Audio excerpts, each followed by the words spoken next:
The night had been long and restless, the kind of night where silence weighs heavy on the land, and every shadow seems alive with danger.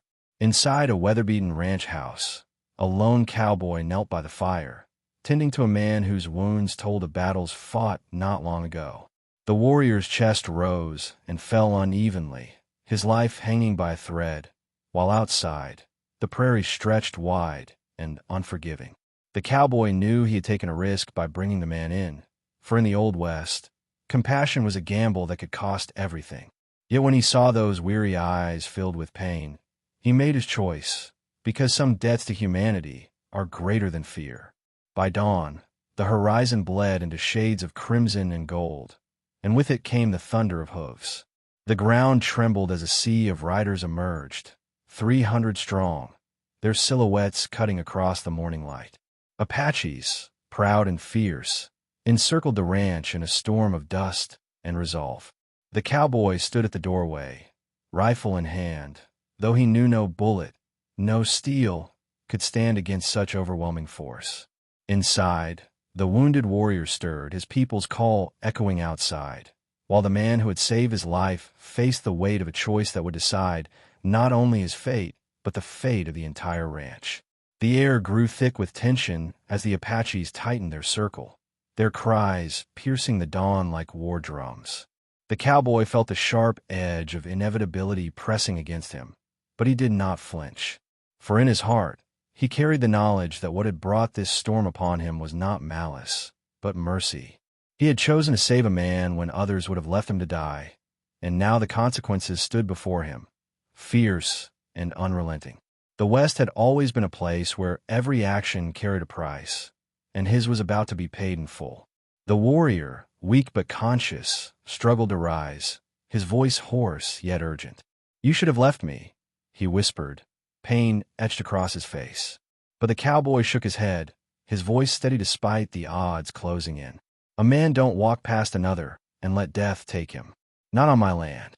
It was a simple truth, spoken without fear or apology, and it carried a weight stronger than the rifle in his hands.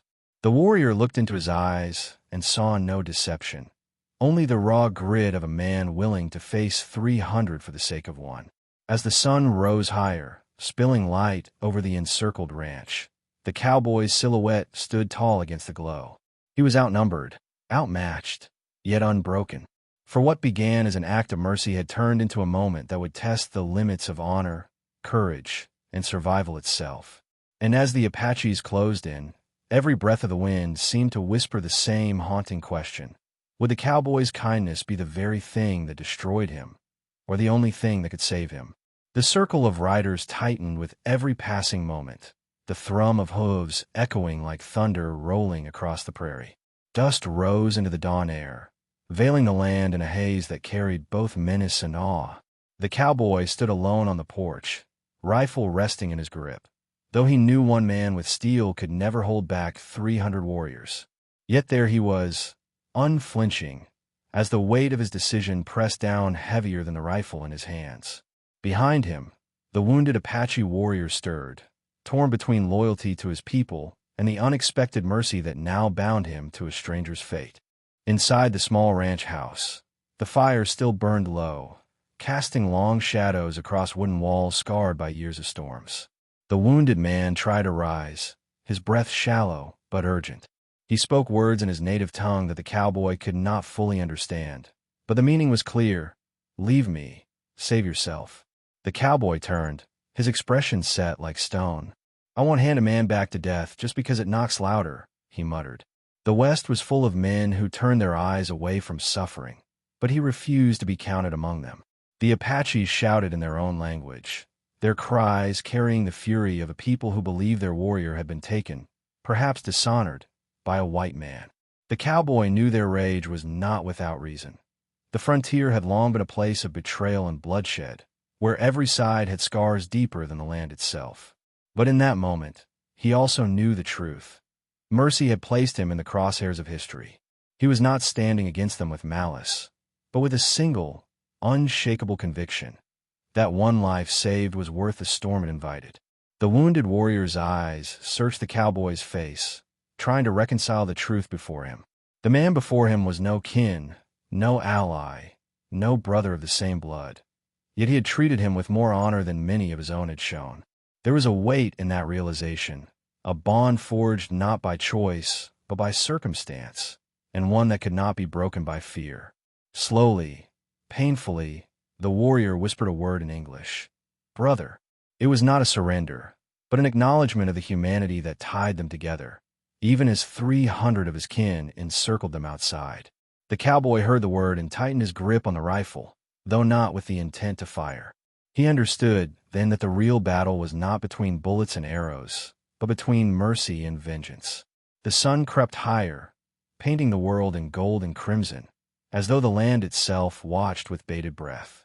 And in that fragile moment, standing between life and death, the cowboy knew he had stepped into a story that would be remembered not for how it began, but for how it ended. The Apaches advanced no further, their horses restless but still, waiting for the command of their leader. From the ranks emerged a man draped in eagle feathers, his gaze sharp and unyielding. His presence carried authority, the kind born not of fear but of respect. He raised a hand, and the cries of his warriors ceased, replaced by a silence more deafening than any war cry. His eyes locked onto the cowboy, a silent challenge that spoke louder than words. Explain why you have what is ours. The cowboy lowered his rifle slightly, showing he had no intention of firing unless forced. His voice, though steady, carried the weight of desperation and truth. He was dying, he called out. I gave him shelter, gave him water, gave him life. I didn't take him from you. I kept him breathing when the prairie tried to take him. The words hung in the air, fragile against the enormity of the moment. Mercy was rarely a language spoken in the West, and whether it would be understood here was a gamble only fate could decide. The wounded warrior struggled to his feet, leaning heavily against the doorway. His people gasped, seeing him alive, scarred yet standing. He raised a hand weakly, speaking in their tongue, words that carried both pain and gratitude. Though the cowboy could not understand the language, he felt the shift in the air as the tension eased slightly. The warrior's testimony carried weight. He was proof that the cowboy's act had been one of salvation, not of cruelty. Yet even so, suspicion still burned in the eyes of the 300 who surrounded the ranch. The leader's gaze softened, though his jaw remained set. He understood that kindness could be truth, but in the Old West, trust was a currency more fragile than gold. Why? He demanded in broken English, his voice like stone. Why save him, when so many others would not? The question cut deep, for it was not just about one man. It was about centuries of betrayal, scars that still bled across the land. And the cowboy, standing in the doorway of his battered ranch, knew he had to answer not with excuses, but with the raw conviction that had guided his hand. Because a man's life is worth more than the blood between us, he replied. The words, simple yet unshakable, carried across the silence like a prayer. They were not the words of a politician, nor the hollow promises of a preacher. They were the truth of a man who had chosen compassion over fear. And as the dawn stretched higher, lighting the faces of 300 warriors, the West itself seemed to pause, caught in the balance between vengeance and mercy, waiting to see which way the wind would turn. The leader of the Apaches studied the cowboy for a long moment, the silence between them more dangerous than the circle of riders itself. He saw no trembling in the man's stance, no falsehood in his eyes, only a stubbornness that spoke of grit rather than arrogance. The wounded warrior leaned against the doorway, his body swaying, but his voice clear as he called out in his native tongue. His words carried across the circle, sharp and commanding, demanding that his people listen. Though the cowboy could not understand, he felt the shift again, an unseen weight moving from hostility to hesitation. Yet hesitation was not trust. A younger warrior, his face painted in fierce streaks of red and black, urged his horse forward. His voice rose in anger, his spear pointed toward the cowboy. To him, mercy was weakness, and weakness was an insult to their people's honor.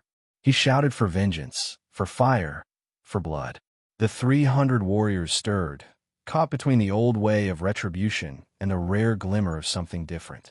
The cowboy's finger brushed against the trigger of his rifle, though his eyes remained fixed not on the young warrior, but on the leader. It was not bullets that would decide this moment, but wisdom. The leader raised a hand, silencing his people once more. His gaze swept the circle before returning to the cowboy. "You risked your life for him," he said in rough English. "But will you risk it again, for us?" The question hung heavy, weighted with meaning. It was not a challenge of battle, but of conviction. The cowboy understood then that his test was not simply to save one man, but to prove that his act had not been chance or weakness. The eyes of 300 warriors pressed against him, demanding to know if his mercy was real or just a moment of impulse. The cowboy lowered his rifle completely, letting it hang loose at his side. He stepped forward, out from the porch and into the circle, where dust swirled around his boots. Every instinct screamed at him to hold his ground, to cling to the safety of the doorway, but he forced himself into the open. "I didn't choose to save him because I thought it was safe," he said, his voice carrying through the morning air. "I chose because it was right. And if I had to choose again, even knowing you'd be here at my door, I'd do it the same way." His words struck with the raw edge of truth, unpolished but unbreakable.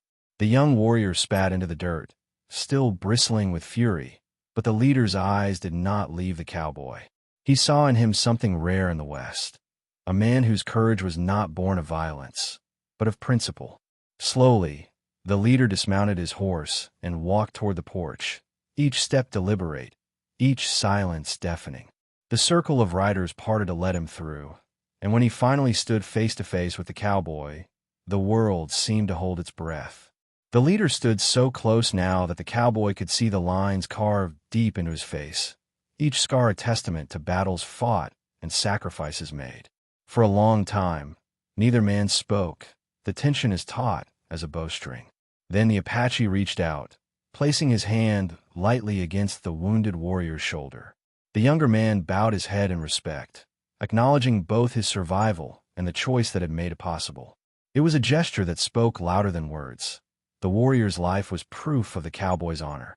But the leader was not finished. He turned to the cowboy once more, his voice low and grave. "Mercy is rare," he said, "but rare things are dangerous. If your mercy is truth, it will live beyond this day. If it is not, it will be buried beneath dust and blood." His words carried a warning, yet also a recognition that the cowboy's act had struck at the heart of something even the fiercest warriors could not dismiss. He was testing not just the man before him, but the possibility of trust in a land where betrayal was the only constant. The cowboy nodded, his jaw tight, but his eyes steady. "Then let it live," he said simply. The words were not shouted, not wrapped in grandeur, but they carried the weight of a vow. For in that moment, he was not speaking only for himself, but for the land itself. That kindness, though fragile, had the power to endure if men chose to stand by it. And though the circle of riders still watched with suspicion, there was a murmur among them, a subtle shift like wind bending tall grass. The wounded warrior, with great effort, stepped forward, his hand resting on the cowboy's shoulder. His voice, though weak, carried authority as he addressed his people in their own tongue. His words were sharp, decisive, cutting through their doubts. Though the cowboy could not understand them, he knew their meaning.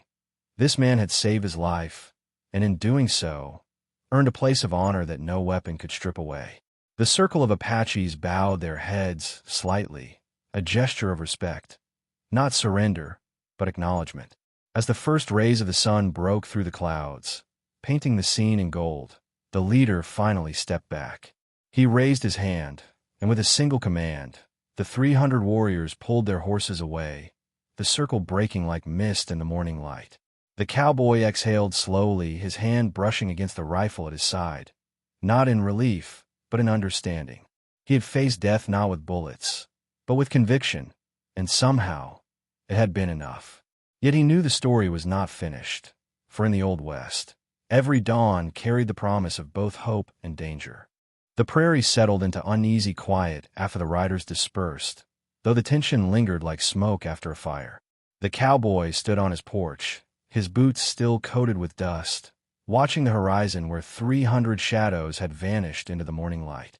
Inside, the wounded warrior leaned heavily against the doorway, his breath ragged, but his eyes sharper than before. There was no mistaking the truth. The mercy shown here had bought the cowboy time, but time in the Old West was as fragile as glass. Respect had been earned, but trust, that was another matter entirely. The village nearest to the ranch buzzed with whispers when word of the standoff reached its streets. Some called the cowboy a fool for aiding an enemy. Others called him a man of rare honor. In saloons and at campfires, the tale spread like wildfire. A lone rancher who stood against 300 Apaches and lived to tell of it. But in a land defined by blood feuds and grudges, stories could ignite as easily as they inspired. What some hailed as bravery, others saw as betrayal, and the cowboy knew that sooner or later, more storms would come.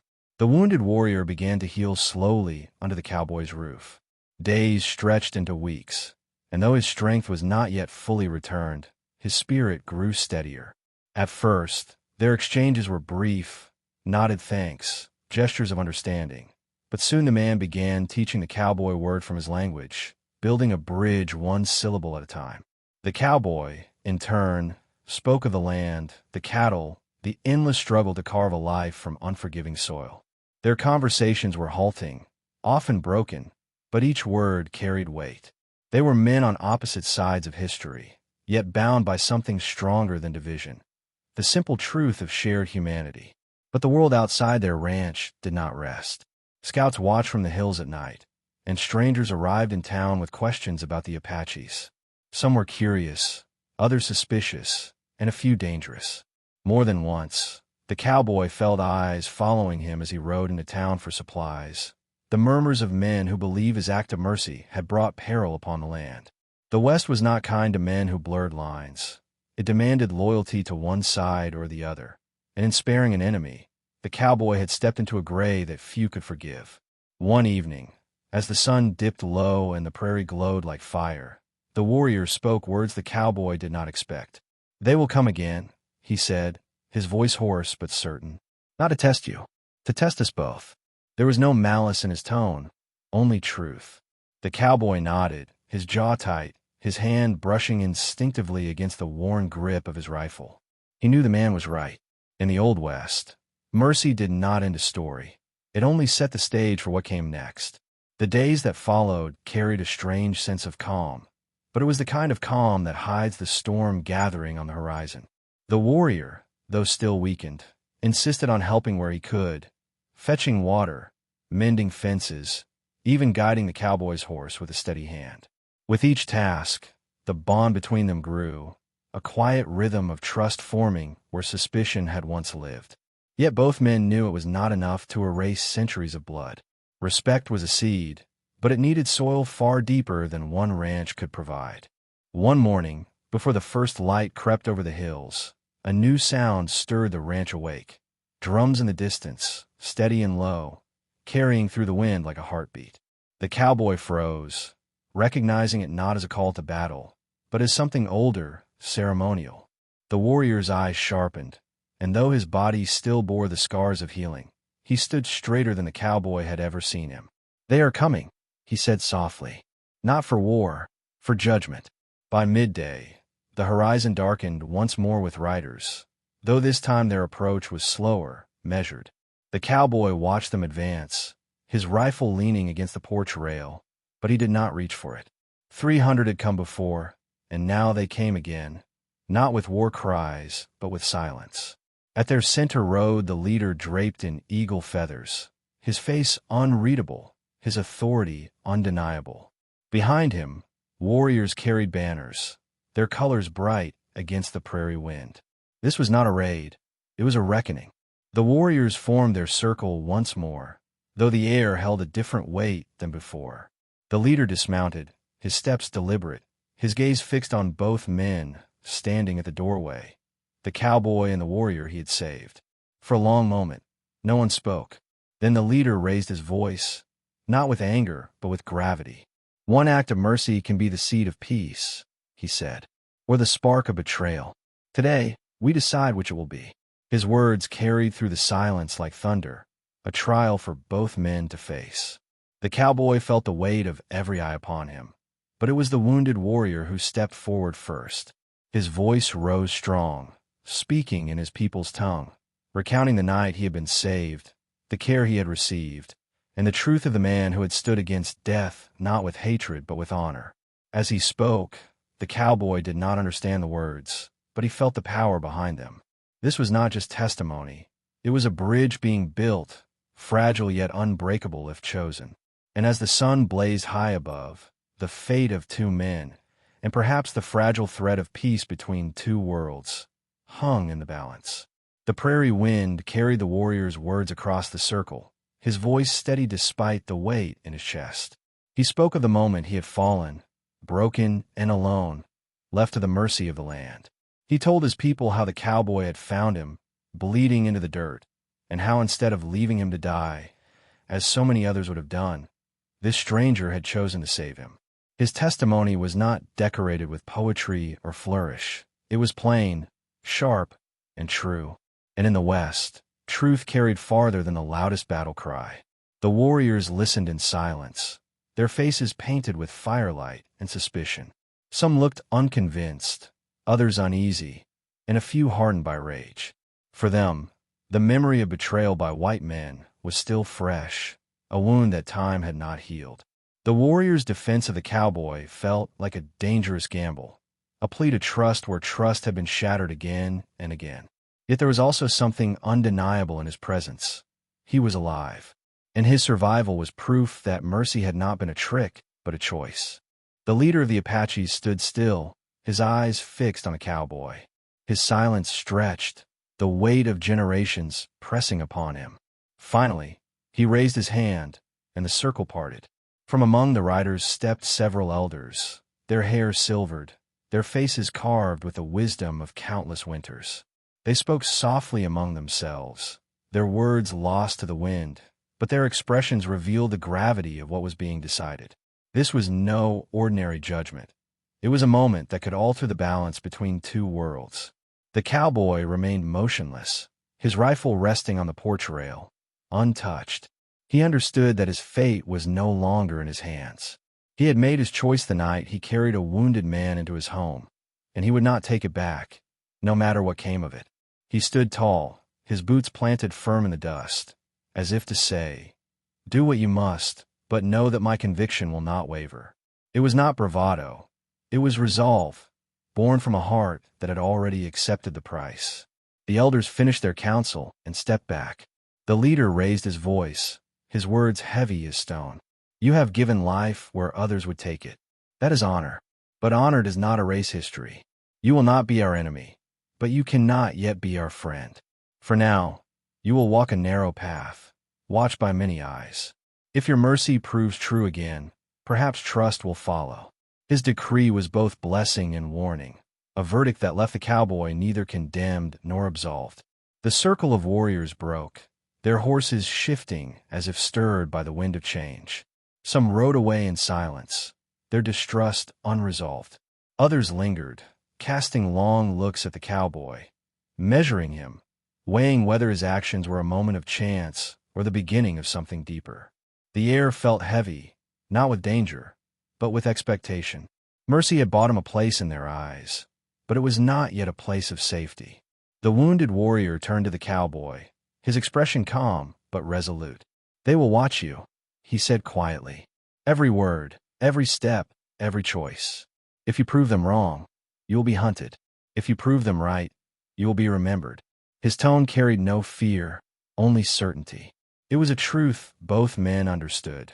The West did not forgive easily, and even a single act of mercy could cost as much as a lifetime of loyalty. In the days that followed, the ranch became a place of fragile peace. The warrior stayed, recovering his strength, though his presence now carried a new weight. He was not just a guest. He was a bridge, connecting two worlds that had long stood apart. Sometimes riders appeared on distant hills, their silhouettes watching silently before vanishing into the horizon. The cowboy never raised his rifle at them. Instead, he continued his work, mending fences, tending cattle, and proving with quiet persistence that his actions were not born of chance, but of conviction. The village nearby remained divided. Some townsfolk spoke of the cowboy with admiration, calling him a man of rare courage who stood unarmed before 300. Others whispered of danger, warning that his act of kindness would bring ruin upon them all. At the saloon, where liquor loosened tongues, men debated whether the cowboy was a fool or a prophet, reckless or righteous. Yet in every version of the tale, his name carried weight, and in the West, weight was power. The cowboy himself cared little for the chatter. He had lived long enough to know that stories were fickle, changing with every mouth that spoke them. What mattered to him was the promise he had made in silence, the promise that mercy, once chosen, would not be abandoned. As he watched the wounded warrior grow stronger each day, he realized something deeper. His act had not only saved a man's life, it had carved a place for himself in a story greater than any he had ever imagined. And though the path ahead was uncertain, the cowboy knew he would walk it with the same resolve that had brought him here, one step at a time, no matter the cost. The days of calm did not last. The prairie, vast and untamed, never allowed peace to linger too long. Whispers reached the ranch, rumors of settlers planning revenge against the Apaches for old raids, men gathering rifles and powder with anger in their hearts. To them, the cowboy's act of mercy was not honor, but betrayal, a sign that he had chosen to stand with the enemy rather than his own. The line he had walked so carefully, narrow as a blade's edge, now threatened to cut him down from both sides. The wounded warrior, stronger with each passing day, sensed the storm building. "Your people will not forgive so easily," he warned, his voice steady though laced with sorrow. "They will come for blood, and when they do, they will not spare you for standing between us. You must choose, cowboy, stand with them, or fall with me."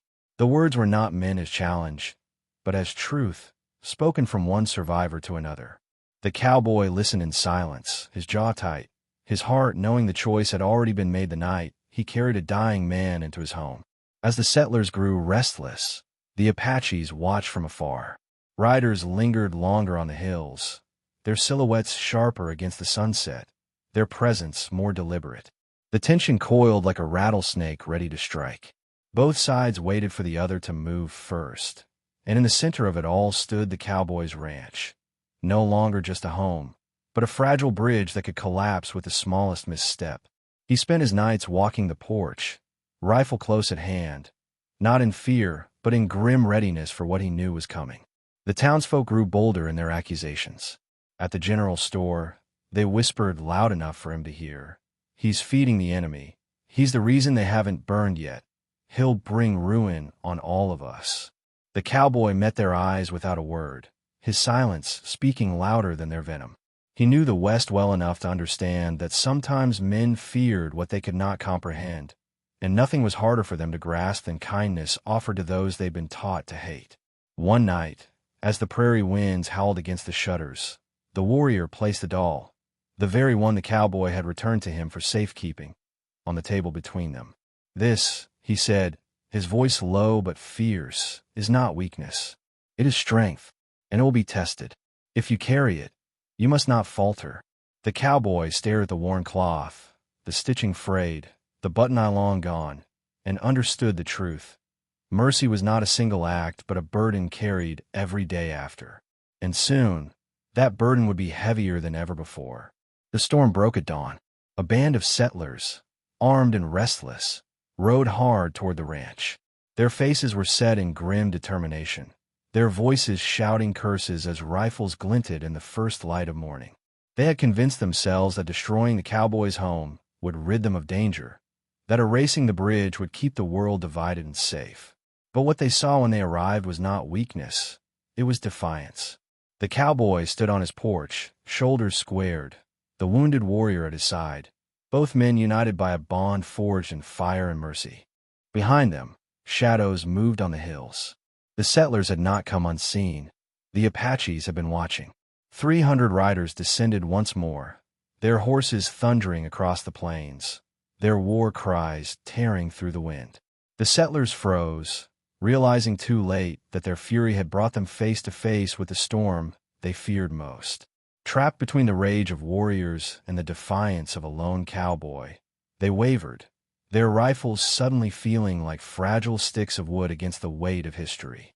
The leader of the Apaches rode forward, his feathers catching the light of dawn. He said nothing at first, only studying the settlers with the cold patience of a hawk circling prey. Then his voice rang out, sharp as steel. "This man saved one of ours. He is no enemy. If you make him yours, then you make us your enemy." His words cut through the air, leaving no room for misunderstanding. The settlers shifted nervously, their courage faltering under the gaze of hundreds. For all their anger, none of them wished to die on this day. The cowboy did not raise his rifle. Instead, he stepped forward, his boots sinking into the dust, his voice steady. "This land is wide enough for blood," he said, "but it's also wide enough for peace. You can keep fighting ghosts and lose everything, or you can see what's in front of you." A choice was made here, one that saved a life instead of taking it. "And I'll stand by that choice, no matter the cost." His words, quiet but unshakable, hung heavier than any bullet.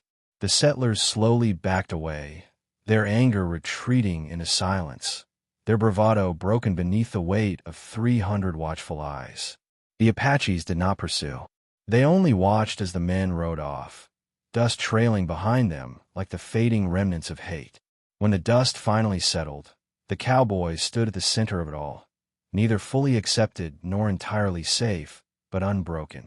The warrior beside him placed a hand on his shoulder, and together they looked out at the horizon, where the sun rose over a land scarred by blood but still wide enough to hold hope. The prairie, scarred by centuries of blood and betrayal, bore witness to something different that day. A lone cowboy, standing unarmed before 300 warriors, chose conviction over fear. His act of mercy did not erase the weight of history, nor did it silence the ghosts that haunted the land, but it planted a seed, small, fragile, and stubborn, that reminded both sides that peace could be born not from treaties or guns, but from a single decision to value life over vengeance. And in a land where choices often wrote themselves in blood, that decision stood out like a flame against the dark. The wounded warrior, once carried to the edge of death, became more than a man saved. He became a bridge, living proof that compassion was not weakness but strength, and that honor could exist beyond the boundaries drawn by hate. Standing beside the cowboy, he showed his people, and even his enemies, that survival was not only about defending what was theirs, but about recognizing the humanity in those they had been taught to despise. Their bond, forged in fire and tested by suspicion, was not a story of enemies or allies. It was a story of men who refused to let the world dictate their worth. The settlers who rode away carried more than dust on their boots. They carried the bitter truth that rage alone could not break a man who stood firm in his conviction. They had seen with their own eyes that strength did not always roar with violence, but could stand silent, unyielding, and still be heard louder than any rifle. Their retreat was not just surrender. It was acknowledgement, however reluctant, that the old ways of endless hate could not erase the power of a single act of mercy. And so, the legend of the cowboy and the 300 Apaches did not end in blood, but in a fragile promise. A promise that the West, harsh and unforgiving as it was, still had room for courage of a different kind. A courage that did not fire first, but chose instead to stand tall, unbroken, in the face of impossible odds. That story became more than just a tale whispered around campfires. It became a reminder that even in the darkest places, light can still find its way, carried in the choices of those willing to act against the tide. If this story moved you, if it stirred something deep within your heart, let it live beyond this moment. Share your thoughts in the comments, because your voice adds to the story. Subscribe to the channel if you wish to hear more tales where the Old West reveals not just its violence, but its hidden humanity. And leave a like, not out of habit, but because you believe, as the cowboy did, that even the smallest gesture of mercy can echo louder than the fiercest battle cry.